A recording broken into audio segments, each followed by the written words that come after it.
really, and this slide kind of alludes to a little bit, is a lot of the vendors can't prevent that malware from encrypting the data or give you the ability to roll that data back into its previously safe state. So what they're focusing on are detection and remediation, primarily having the ability to recover from backup. While that works in this example, maybe for the Internet of Things, where you can actually duplicate that and have great access to it, it doesn't always work inside the environment as a whole. So kind of the agenda here to go over what we at Sophos represent is really a complete solution to this problem, really. So we'll talk a little bit about the landscape, introduction to Intercept X, which is our next generation solution here that we've added to our Endpoint Advanced. We're going to cover ransomware, kind of what we see, where it's going, and then more importantly, kind of the two techniques or the two delivery methods that are giving us the most challenges within our environment here.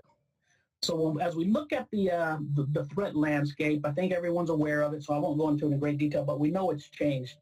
We've gone from over the last few years of really protecting and fortifying the edge or that perimeter of the network, to now where those attacks are from within the perimeter, focused on software exploits and phishing attacks. And really, we now have to focus a little more on the endpoint. With over 4.2 billion records exposed last year and just over 4,000 breaches, those tools that we've invested in, right, are no longer effective. Especially with these obfuscated payloads and these phylus type of attacks that are passing through the network. When we look at ransomware, it's expected to generate now well over $1 billion this year as compared to last year, primarily through the services or crimeware as a service that we're seeing out on the dark web, and the abundance of information and data that's already been exposed out on the web from previous attacks. They're no longer as profitable as they used to be. For example, we saw earlier this year where 10 million voter records, which would usually yield a high payment out, sold for just $4, which has really forced these cyber criminals to look for different avenues, and ransomware now has become that avenue of choice. The challenge that we're facing here within the security space is really that lack of intelligence after the breach. What happened, what files were involved, the critical information that we need to make a full remediation plan. And that's some of the stuff that we're going to touch on here today. This slide here, it kind of gives me a reminder that the world we live in today has changed, right? Everyone wants to be connected, have their devices communicate all the time. We want that 24/7 access now. But what we've done is we've really increased that attack surface to these threats that we're seeing. And while those attacks themselves are more sophisticated, the attackers that we're facing are not. A good example of that, I think we saw it earlier this year, was in the WannaCry attack, where they used the tools pilfered from the NSA, where they were very sophisticated and very effective, but the delivery or the methods used to launch that attack were rudimentary. And even though it spread quickly, the amount of dollars that they collected were low for the amount of victims that they had. And that kind of supports the fact that we've got these lower tech level understanding attackers using these really highly sophisticated tools, where we've got these specialists on the internet, right, that are providing support to the attackers. And that's what's really made the threats grow from just a malware type of infection now to a hacking threat that we're seeing now. And we realize, again, that those security controls on the perimeter, on the edge, are not working, as well as that expanding edge that we're seeing.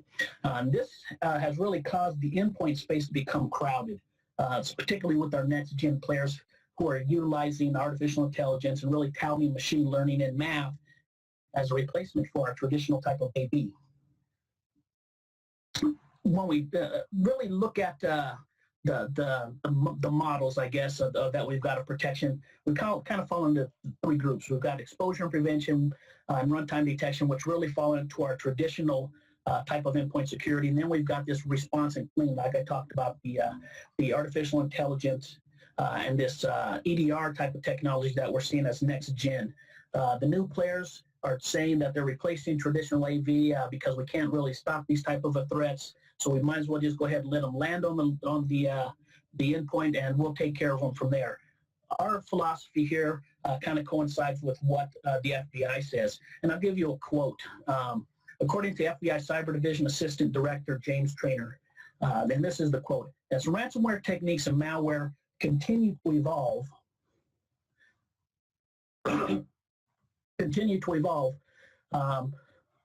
what we're seeing is because of the difficulty to detect the ransomware compromise before it's difficult before it's too late to detect that ransomware. Organizations in particular should focus on two main areas, and those areas are prevention efforts, both in terms of awareness, training for employees, and robust technical prevention controls. And the second one is in the creation of a solid business continuity plan in the event of ransomware attacks, and that's really where we're talking about the backup. And that's really the strategy that we're utilizing here at Sophos. It goes down to the fact that just because something is new and that's the flavor of the day, we shouldn't give up on those traditional type of countermeasures that have been working for us in the past. It's kind of like the example, we're coming up on flu season.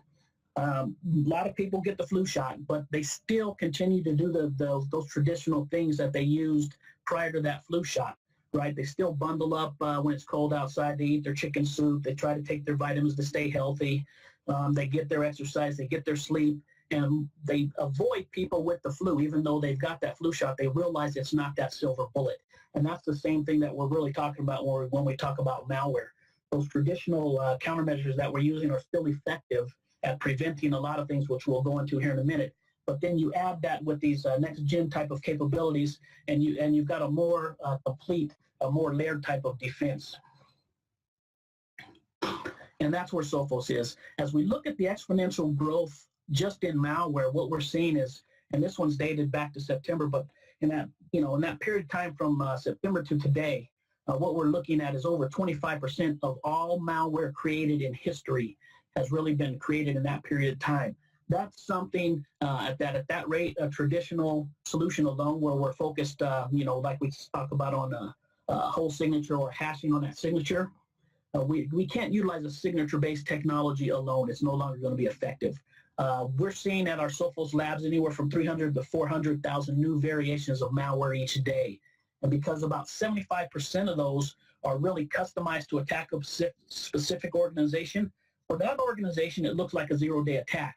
But out in the real world, in the wild, that same attack is not going to be effective on the majority of organizations. So in a way, when our competition is touting with these machine learning and AI capabilities, being able to stop 0 days, you've really got to be diligent and kind of ask them what is their definition of a 0 day, because these type of attacks are, like I say, they're new to an individual company, and they're really disposable. And that's because they're creating so many variations, and it's easier for them now. But like I say, it's not a real threat, and a true 0 day, in our opinion, is something that is going to affect the majority of folks out there in the field, and we're going to talk about that here a little later on as well. So what we need to do, what we've done at Sophos, is we've taken a look at the different models that are being utilized to fight these type of threats, and tried to get an understanding of really where was the gap. So as we look at it, what we can see is 80% of all these pieces of malware that we're seeing can really be blocked with traditional type of technologies, right, where we're using URL blocking, web scripting, download reputation. This is where you would use device control, right, to limit any type of USB or data being attached to that endpoint. Then we go down and we look at these pre-execution, the analytics and the heuristics, right? This is where you require some sort of payload or file or an executable. And typically what you do is you will run that in a sandbox or an emulator to get a verdict. But the point is, when we add in these signatures down here at the bottom, where we're looking at that 5% of signature matching, and probably about 1% less of that is really whole signature. The rest of it is, the heuristics and the signature matching. We see that we can stop about 95% of all these threats just with the traditional type of a model or traditional type of malware solution. Then as we start getting into these more advanced threats, right, where we're looking at runtime behavior and analytics, What we're looking for is that behavior that's going on with that particular file or that payload, or even with a payload list type of attack where they're reaching out to command and control servers. We're looking for that runtime behavior, and then finally down here at the bottom, we've got to have this ability to detect the exploits and some sort of exploit prevention, and that's really the target of the root of the problem, and that's probably those 2% of the threats and that we're seeing is that's causing us 80% of the pain and really being effective at penetrating our systems. And that's what we utilized, and that's what the gap we went after when we came up with this idea of Intercept X. We were looking for really a signature-less type of solution that would be effective out in the field itself. So Intercept X is really composed of 4 primary components. First, we've got the CryptoGuard, which addresses our ransomware. We've got our anti-exploit protection, and this is really, I think, the more important or the more piece of the solution that's going to give the most value, because this addresses those tactics and those techniques that the adversaries are using really to penetrate our environment and cause us that damage. And then finally, we've got our incident response, which gives us that visibility that we're lacking and builds out that threat tree so we get an understanding. And then we have our Sophos Clean that was going to give us that second look alongside of our traditional quarantining type of antivirus. I do want to mention that although this is a Sophos product and it was really designed to go hand in hand with our Server Advanced, it's also offered as a standalone to run along competitive AV. The difference is when you combine this with our Server Advanced, you get a single pane of glass, a single agent that you're going to be able to manage through our Sophos Central port. So the biggest question that we get is, why does ransomware work? Why is it so prevalent? And is it going to continue? Part of the reasons why it is so effective is because of the complex threat chain. We talked about the way that they're using these fileless payloads. They're using exploits. They're using phishing, part of the social engineering. There's no longer that need for persistence. This is a quick, really down and dirty type of attack that asks for payment initially and continues to evolve. It's designed geographically. It's targeting and locally customized. It's your data that they're going after, and it's what you deem important. And as long as people continue to pay, this is going to continue to be a growing threat within our cyberspace that we're facing. So as we look at that prevalence and we look at the threats worldwide, experts predict that the global cost of not ransomware, but of cybercrime as a whole is going to hit over $6 trillion annually. That's by 2021, so a little less than 4 years from now. And that's taking into all the account, the downtime, the amount of training that's being utilized, the tools that are being implemented, the ransoms that are being paid. It's taking everything that's associated with the cost of that attack. And probably ransomware is going to continue to be accounting for a bigger chunk of that, and it's really driven by these crimeware as a service type of tools, or these as a service kits with these elaborate ecosystems that they're building behind this crimeware. They're becoming more and more organized and more business-like, where we've got people within that the cybercrime industry specializing in different areas, right? We'll have a specialist that will develop a particular type of ransomware for you. We have specialists that will enable you to get very quickly a phishing campaign up and running. We've got specialists that will help you actually attain that email list. And what they're doing is they become organized into a really business fashion. And then you start looking at the anonymity that these cryptocurrencies that they're demanding payment for are providing. And with that low risk of getting caught and that anonymity from the cryptocurrency, you can see this is really where we would take someone who's got questionable morals, and this may be the tipping point to get them into that attack and really increasing the effect. When we look at this worldwide, some of the examples are we've seen in Brazil, a furniture factory lost its customer payroll and supplier information to a ransomware attack. They didn't pay the $3,000 ransom and were offline for 15 days. That cost to them was about $100,000 in production due to that outage. And, you know, it's one of these things. When you get hit with a ransomware, even though the FBI will stress don't pay, they also will tell you it's a business decision, and it's really a binary decision of whether to pay or not to pay. Can you survive, and can you stay in business or absorb that cost of that outage, or is paying that ransom going to be more expedient to keep you in business? One of the highest payouts that we saw earlier this year was in June.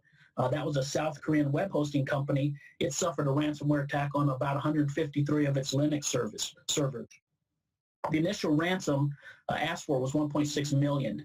Again, these adversaries or these criminals are going into a more business type of model, and they were willing to negotiate with their victim, where they actually talked that ransom down or negotiated it down to $1 million and broke it up into 3 different payments. So as we drill down and we look at the threats that we're looking at here in the U.S., we can see they kind of mimic the rest of the world. Exploits, ransomware, phishing, those are all the primary concerns that we're seeing. What we've seen, though, a shift from this year from last year, is that although the number of attacks themselves have kind of decreased globally, the number of attacks within the U.S. are starting to increase. And it really goes along to that mindset of follow the money. With the United States being a wealthy country, there's more money here and the targets. It's a more target-rich environment as far as ROI and because of our technology. The other thing that we're seeing is that they're switching their model a little bit from a focus of customers and starting to look more now at businesses. For example, last year, about every 20 seconds, a consumer was hit with a ransomware attack.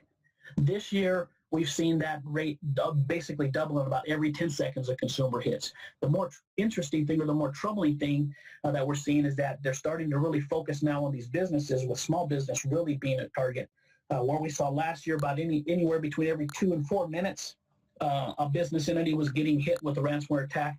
And what we've seen now this year is that rate has gone up to about every 40 seconds. So, you know, an increase of over 3x. What we're seeing is phishing is still going to be the preferred method this year, with 93% of all phishing emails really containing some sort of ransom payload. And then, so we drill down a little bit further.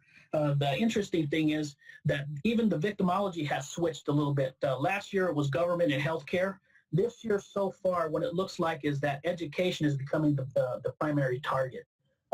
They are, when you look at this chart here, you can see that education has seen more than 2x in the amount of ransomware of the government, the second most targeted sector, and nearly 4 times the amount of healthcare. I think the reason for that is probably because when you look at education as a whole, they probably face a very unique challenge. They've got to be able to provide security, but they've got to balance that with access. They've got to be able to have those students and that faculty have access to the internet. They've got to have different types of rules applied to students, administrators, and then you've got the guests who are on the internet through their Wi-Fi system that they've got to protect and give access as well. So it gives them that really very mix of a target-rich environment.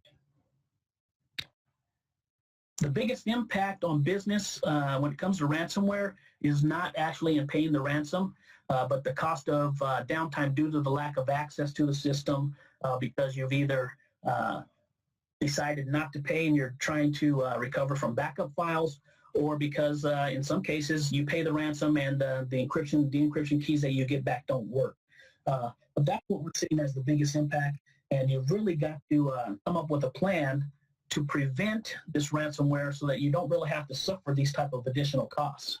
So as we look at ransomware today, right? Ransomware is one of the few cyber criminal business models where that same attack can harm a Fortune 500 company, a local restaurant, or your grandmother. That's another reason why we're seeing the growth in this type of model, because no one is exempt from the attack.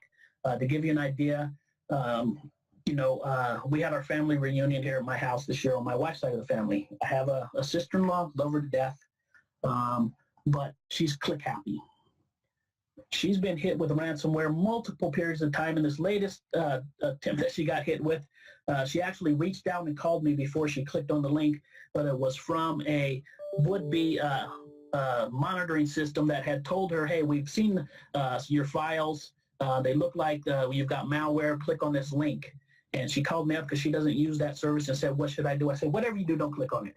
In fact, I've actually banned my wife from opening any attachments that her sister sends her, just because of the amount of ransomware attacks and these spam emails that she's getting. We know that ransomware has existed, like I say, in various forms for decades, but over the last 3 years or so, cyber criminals have really perfected these key components of these attacks. And this has led, again, to that explosion in new malware families that have made the technique more effective and drawn new malicious actors into launching these type of lucrative schemes. Again, within the industry, it's the number one concern. Email is still the delivery method of choice. And the interesting thing is we're still seeing that the exploits, right, within these compromised applications and websites. We're seeing 66% of exploit kits have ransomware payloads now, and I think that's going to increase even more. So as we look at the different types of families, I mean, even though we've identified 276 ransomware families last year, it's really only a handful that are at the top of the chart that are causing the damage and being distributed the most to a platform. But we expect that these variations or these new family groups are going to grow by about 25% this year. We've seen ransomware continues to target the section of these online communities often attacked with malware that has been very successful for them, and that's the gaming community. So the new Rosalocker ransomware came out earlier this year, and it really was aimed at Russian-speaking gaming enthusiasts posing as an installer for a PC game. That's another thing that we're seeing is a lot of times the threats that we're facing here in the U.S. have been utilized, over in Europe or over in Russia, and really more or less as a proof of concept or a test or tweaking, because by the time they get here over to the U.S., they've modified those, they've improved those, made them more effective type of tools or more type of attacks by the time they come over here, which makes them a little more difficult to be detected. We've seen another unconventional themed ransomware after Star Trek, which is simply called Kirk, after Captain Kirk from the Enterprise. It was written in Python and demands payment in the cryptocurrency of Monero. This was one of the first type of attacks that we've seen where they didn't use the usual Bitcoin. Monero was touted as a more private currency, and the underground criminals were starting to prefer it as well. And that's part of the chain that they need. They've got to have some way at the end to deliver that ransom, collect that payment, and go unnoticed by the authorities in order to be successful. In addition to creating the new families, what we're seeing is they're actually taking what's old and what's been working, and it's continuing to evolve, and they're using old methods in new packaging. In May, our researchers at Invincia analyzed a server campaign which modified versions of that ransomware in the unique hashes, right, where they were being created about every 15 seconds. That's how sophisticated, like I say, these developers have become and how quick they can adapt to the market. And that's not saying that every 15 seconds that new variant went out and was used, but that's the ability, and that's really what we're facing.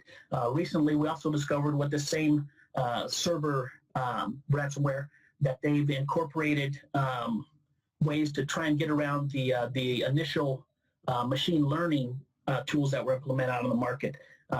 We'll go into machine learning here if we have time a little bit because they're not all the same, but some of the less sophisticated type of models use decision tree or random forest type of technology. It's really a yes-no type of scenario, and they've been able to defeat that by really breaking up these stages of the malware into multiple files and then injecting them into the running process to defeat that type of technology. And again, this is why we say that you've got to have multiple layers of defense. There's no silver bullet. If you're relying just on one type of technology, you're not giving yourself full protection, and the chances of getting a successful attack have really increased within your environment. Some of the variants that we're seeing now, like in Jigsaw, it's been spotted incorporating doxing or leaking, and really it notifies the victims, in addition to the fact that they've encrypted their files, that, hey, we've also captured some of your sensitive emails, some of your text messages, some of your pictures, and we've uploaded those to a server, and copies will be sent out to your contacts and your friends and your customers if you don't pay. And that's kind of a trend that we're seeing where they're not using just doxing, but some of those are incorporating some sort of DDoS attack. But the point is, now that they figured out that they can get into that environment, when they actually download that malware, they're also downloading additional threats along with it. So you're no longer facing just a single threat. One of the new strains that we've seen out today is actually alternating between different types of malware where it's downloading those.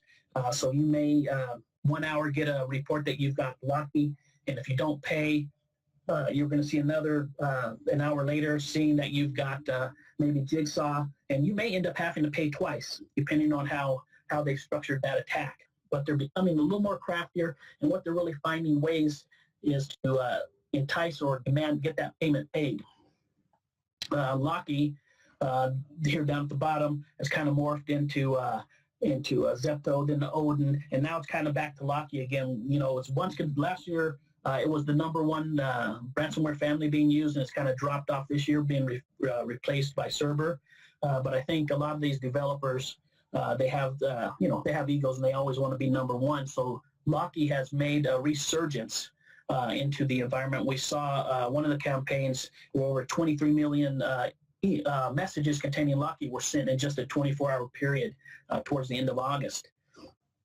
Attacks were spiking in the U.S. just in time for Monday morning on those desks. The malware was a payload really hidden in a zip file containing a Visual Basic script file, which when clicked on again using end-user participation, goes to the download the latest version of the Locky ransomware and encrypts the files and affects the computer.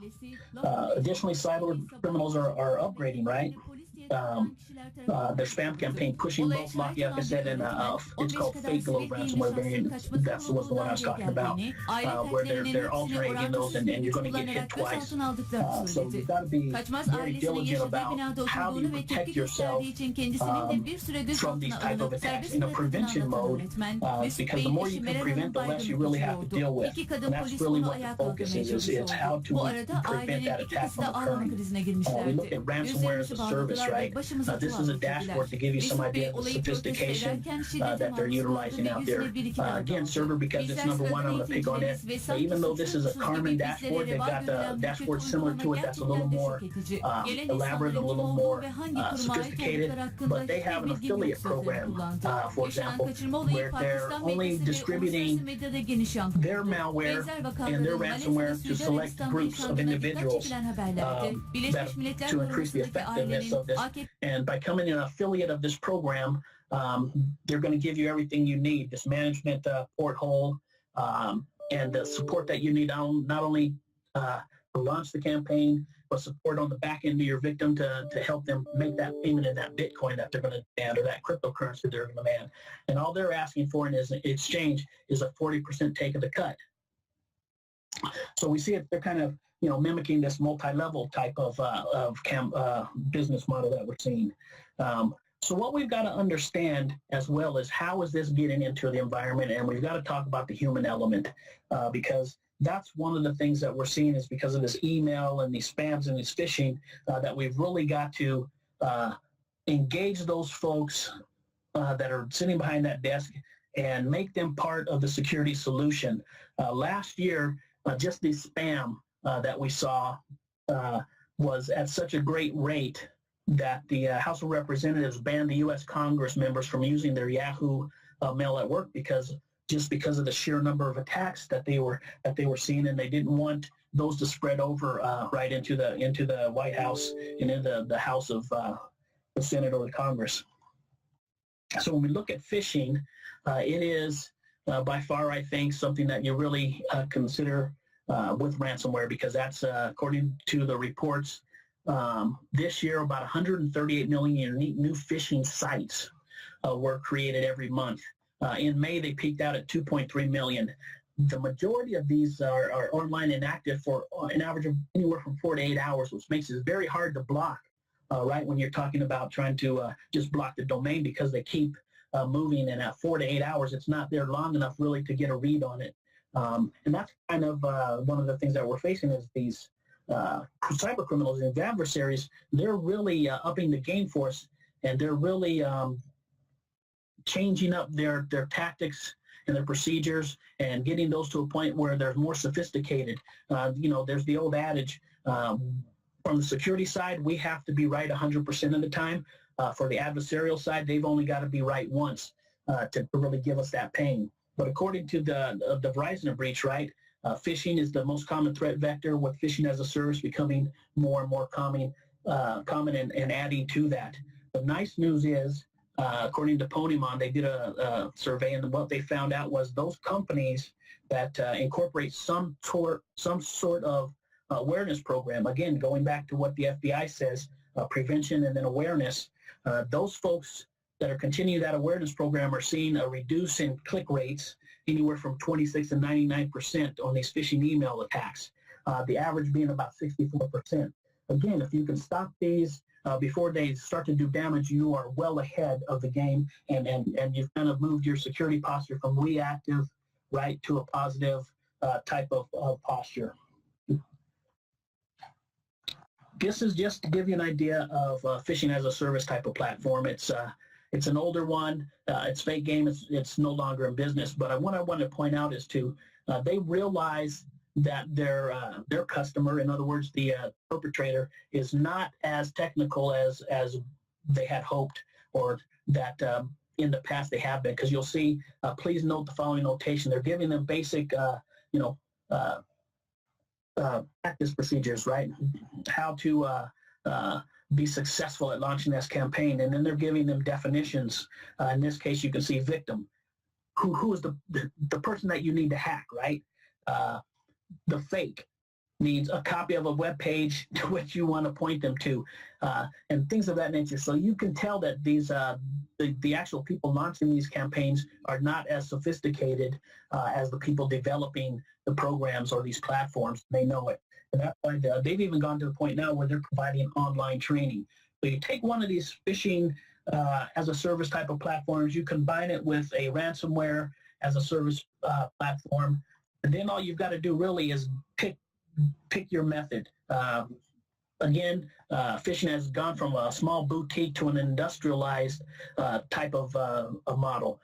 You've got bulk phishing, spear phishing, and whale phishing, and we'll touch on those briefly. But an example of a mass phishing attack, and that's just, if you look at it, that's something that we faced in the 90s, and it was called spam. Well, we still call it spam. It's just now causing more damage than it used to in the past. But these are really targets more like a net. It's a spray and pray type of technique where you've got just a bunch of email addresses, and you're sending out something that's generic to try and attract the most amount of people and trick them into clicking on your link so you can get the infection.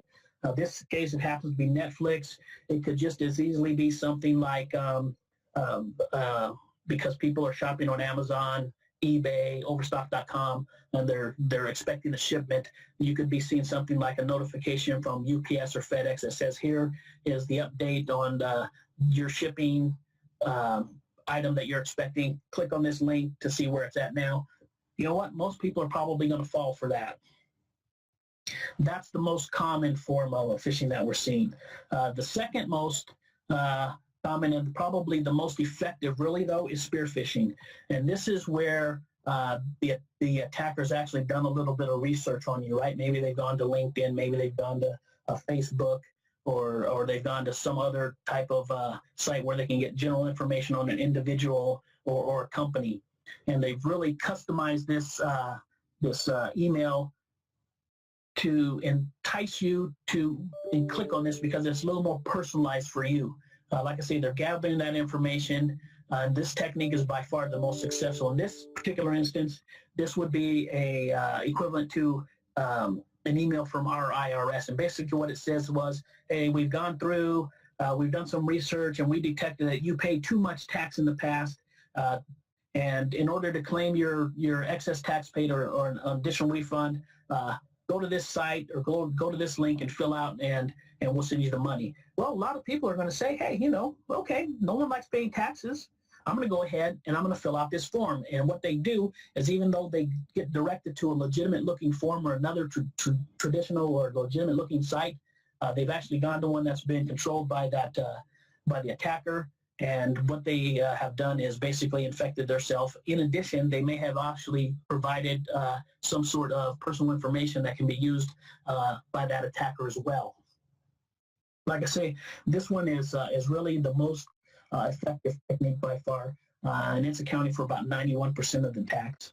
And then finally, we've got what we call whaling or spoofing in a lot of cases. This is where the attacker is really focused on a high-level individual within an organization.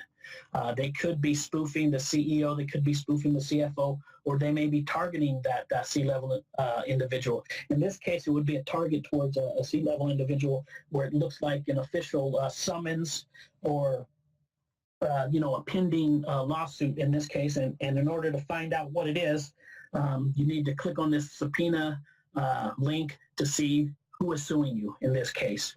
This is something that's really compelling to our C-level folks, and because they have typically some sort of assistant that's supposed to screen out, the minutia. A lot of times our CEOs are falling and our C-level folks are falling for this type of bait because it does look very official, and it's something that they have to respond to immediately, and that's where these adversaries really are pushing, right? They're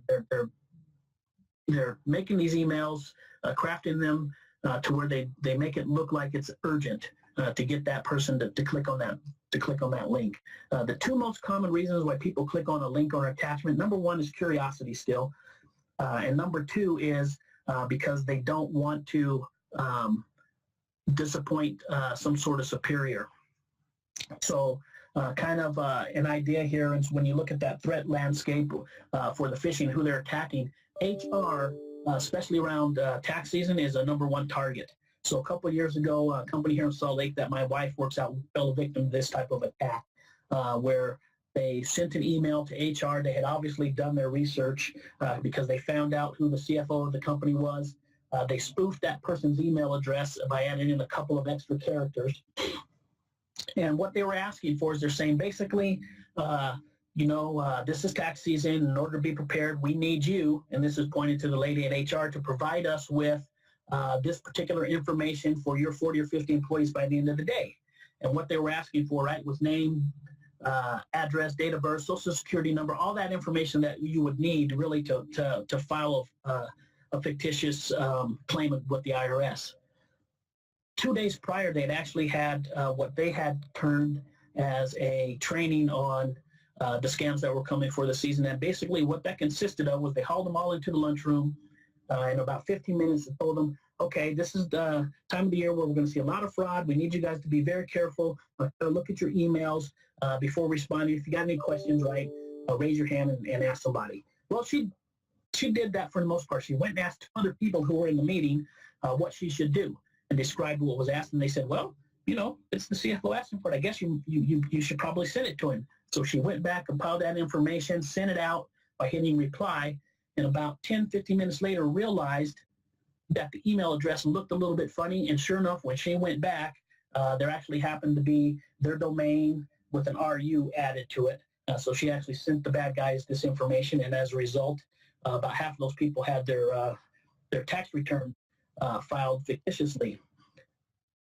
The cost to the company could have been worse had there been some sort of malicious malware or ransomware attached to that file. Luckily, they weren't this particular time, but they still ended up having to pay 2 years worth of monitoring service for everyone within that corporation. So what we're seeing is nobody's really immune to these type of attacks within an organization. They're even targeting the folks in IT because they hold the keys to the kingdom, so to speak.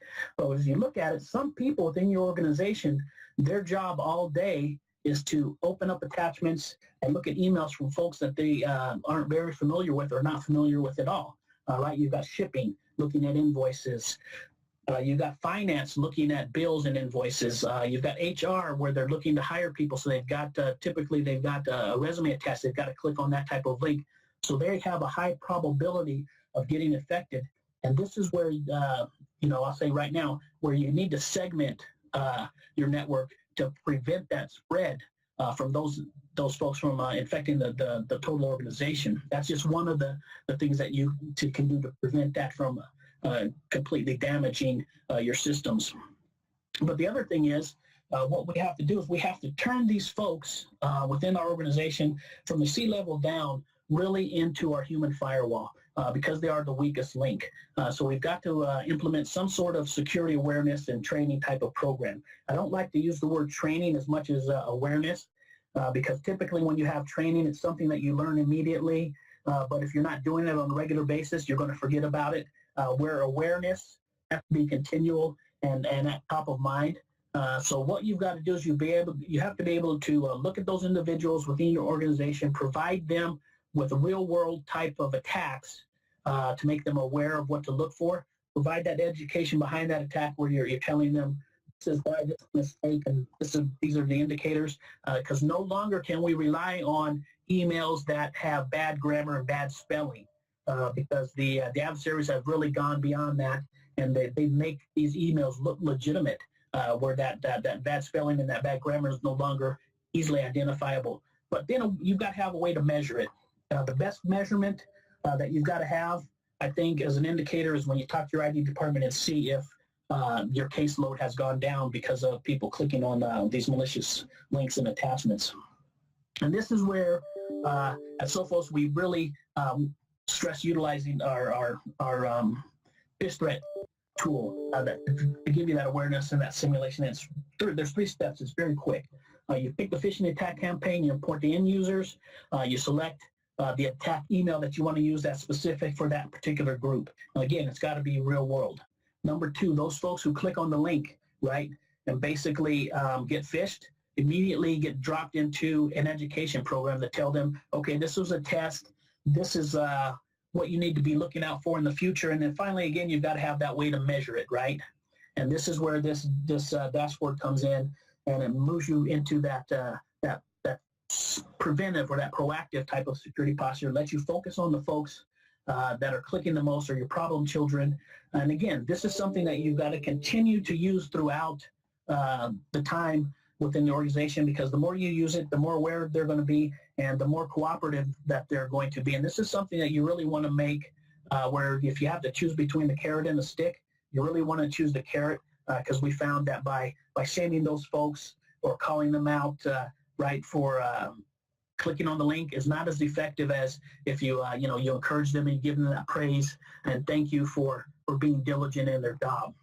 The second thing that we've got to understand is the exploit that's being used along with these email attacks or just on our web pages that we're seeing because that's the second most common method of attack. So as we look at it, InterceptX was designed really to deal with these exploit techniques. So when we look at the vulnerability within our legitimate software or our web applications that we're using, there's thousands per year, right?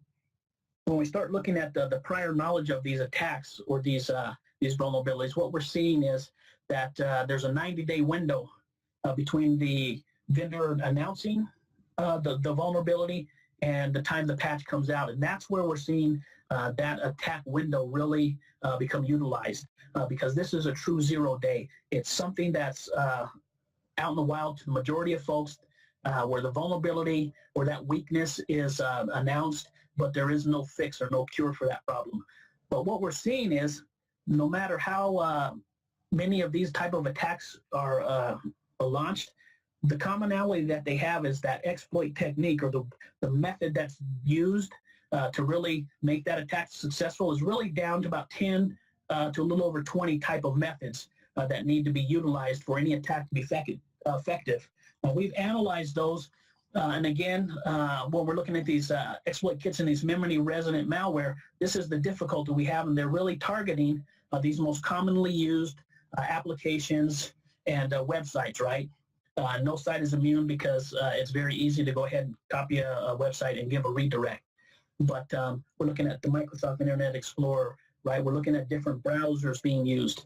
These are the most common ones. So when we talk about the attacks being used, I don't know how many of you are aware of the attack that happened on the San Francisco Municipal system last year at Christmas time or at Thanksgiving, but the Muni got attacked, and it was from someone with admin rights who was violating their acceptable use policy and using a Tor browser to surf the web.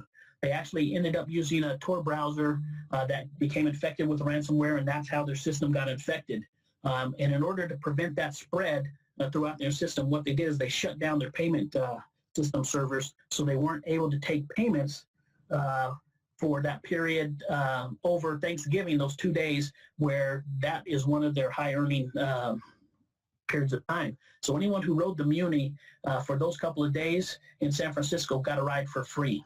They made the choice not to pay the ransom. It was like $73,000, $75,000 because they didn't want to enable the adversary with funds to go out and produce a more sophisticated type of a threat.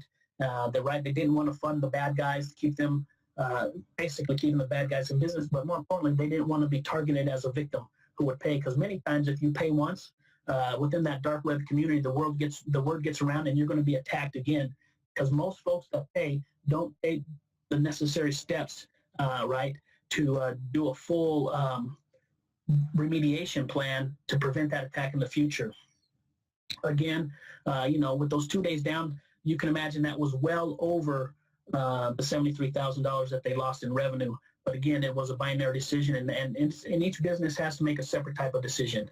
But what we're seeing is a lot of these, the vendors are putting out the bug bounties, and even though some folks are reporting the bugs to the vendors, a lot of those folks are selling those same vulnerabilities or those bugs that they find to the cyber criminals and using them to generate big dollars because they'll pay.